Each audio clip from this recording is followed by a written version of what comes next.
তেল আছে, ক্যাপসুল আছে। মেয়েকোয়েলে রস্তের একটা তেলটা আমি ব্যবহার করতেছি। তেলটা আমার খুবই উপকার পাইছি। উপকার পাইয়া আমি তেলটা আগেও ব্যবহার করছি, ওখানেও আমি কোম্পানিতে ফোন করছি এই তেলটার লাগি।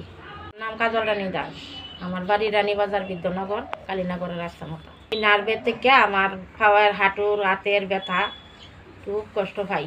বেতের ডাক্তার দেখাইছি, হনুমতি ডাক্তার দেখাইছি, কোনো ওষুধেই আমার কাজ হয়েছে না। কিন্তু আমার এইটা আমি খুব উপকার পাইছি। মেডিসিনের কথা শুনছি, সেরা আমি যোগাযোগ করছি, কইরা আমি ফোন করছি, পরে আমার তেলটা বাড়িতে না দিয়ে গেছে। তেলটা ওই তো একটু কুম গরম করলো পারে, আমি গরম করুন কোন সময় টাইম পাই না, আমি কাঁচা আর ওই সকালে দিই, রাত্রেবেলা দিলে আমি খুব তেলটা দিয়ে চুলটা খাই, সকালে খাই একটা, না হইলে রাত্রেবেলা একটা খাই। বইবেলা ভালো উপকার পাইতাছি তেলটা দিয়ে। কোমর ব্যথা, হাঁটু ব্যথা, হাতের ব্যথা আমি উপকার পাইছি।